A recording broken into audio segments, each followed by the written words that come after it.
Nous savons désormais qu'en 1997, des milliers d'habitants de Phoenix ont contacté la police à propos d'étranges lueurs dans le ciel.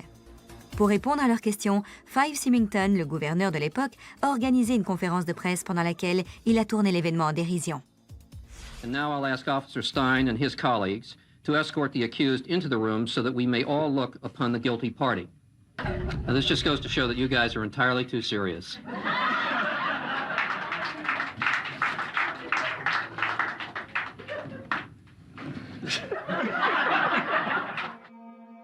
Son chef de cabinet, déguisé en extraterrestre et menotté, avait joué le rôle du coupable. 10 ans plus tard, il admettra avoir lui aussi vu un appareil d'origine inconnue, qu'il décrira par 2 mots, énorme et inexplicable, devenant ainsi l'un des rares officiels de haut rang à déclarer avoir vu un ovni. Cela a permis de valider les histoires de nombreux témoins qui n'avaient pas osé parler en 1997 par peur du ridicule.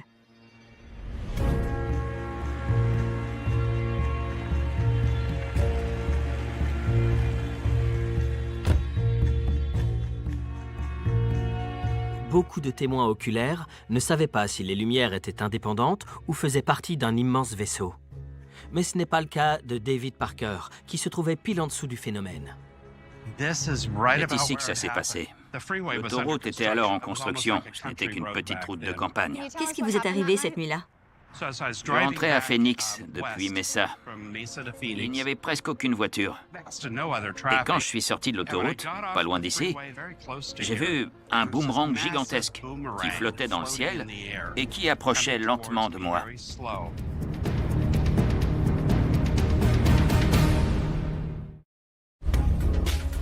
En 1997, d'étranges lumières sont apparues dans le ciel de Phoenix, mystifiant les habitants et laissant une marque indélébile sur la communauté. Selon les sceptiques, la forme lumineuse en V a été causée par des fusées éclairantes. Mais les témoins directs refusent cette explication. Quand je suis sorti de l'autoroute, pas loin d'ici, j'ai vu un boomerang gigantesque qui flottait dans le ciel et qui approchait lentement de moi. Il était énorme, avec plusieurs lumières en dessous de lui. J'ai pilé, je suis sorti de ma voiture et à ce moment-là, il est passé au-dessus de ma tête en flottant doucement. J'ai pu voir le fuselage de l'appareil. Il était gris métallisé, un peu réfléchissant, recouvert de milliers de marques qui ressemblaient à des empreintes de pouces, des petites dépressions ovales sur tout le dessous du vaisseau. Et sa taille, Dave, qu'est-ce que vous diriez? D'un bout de l'aile à l'autre, je dirais que ce boomerang avait une envergure comprise entre 1500 et 2500 mètres. Je voyais plusieurs lumières sous le fuselage. Vous pourriez nous dire combien? Je dirais 5 ou 6.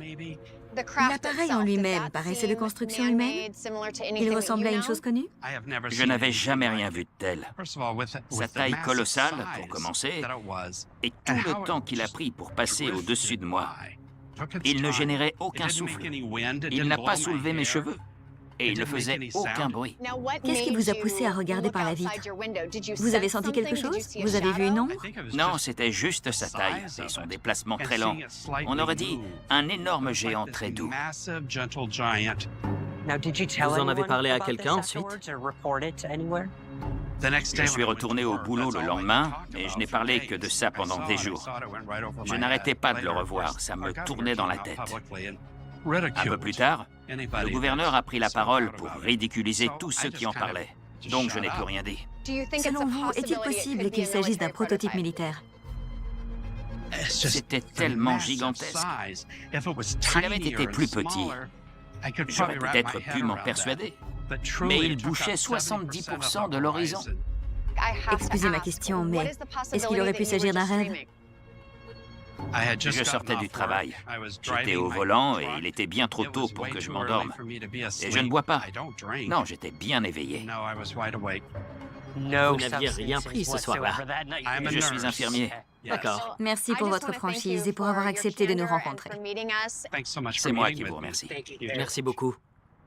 Son témoignage est très détaillé. Il a vu l'appareil de très près. Pour moi, il ne peut y avoir qu'une seule explication. Ce qu'il a vu était une technologie inconnue.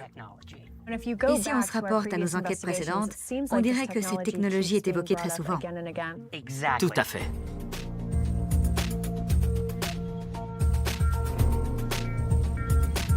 Il ne faut pas oublier que le 13 mars 1997, il s'est déroulé 2 événements distincts. Oui, celui de 20h30, qui a causé une panique générale, et celui de 22h, filmé par Mike Christon. Comme je ne suis toujours pas convaincue que ces lumières sont d'origine extraterrestre, j'ai demandé à un autre expert de me commenter la vidéo. Brian Mahoney était pilote d'hélicoptère pour l'armée dans les années 80 et 90. Il est fasciné par le mystère des lumières de Phoenix et je suis ravie qu'une personne aussi qualifiée me donne son avis sur ces images. Brian, merci d'être venu. J'ai des vidéos à vous montrer. J'ai hâte de les voir. La première date du 13 mars 1997. Elle montre l'événement de 20h.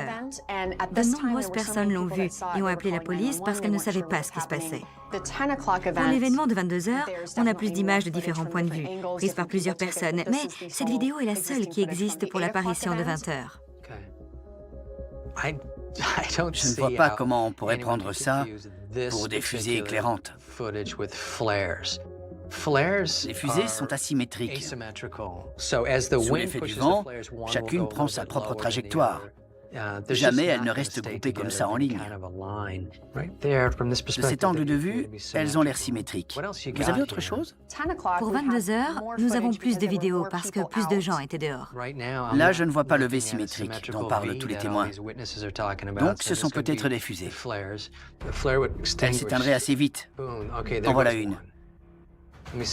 J'aimerais en voir une autre s'éteindre. Oui, voilà.